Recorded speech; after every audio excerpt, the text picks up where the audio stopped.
کہ اے مسلمانوں، اپنی اولاد کی صحیح اور شرعی اور دینی اعتبار سے تربیت کرو۔ ہر مربی کو، ہر ماں اور باپ کو یہ تعلیم کیا ہے اور یہ اعلان کیا کہ جس طریقے سے تمہاری نماز تم پر فرض عین ہے،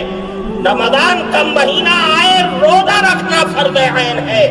حج اگر فرض ہے جس طریقے سے وہ فرض عین ہے، وہی حیثیت مسلمانوں اسلامی شریعت کے اندر، اسلامی ماحول اور زندگی کے اندر اولاد کی تربیت کرنا ہر ماں اور باپ پر فرض عین ہے۔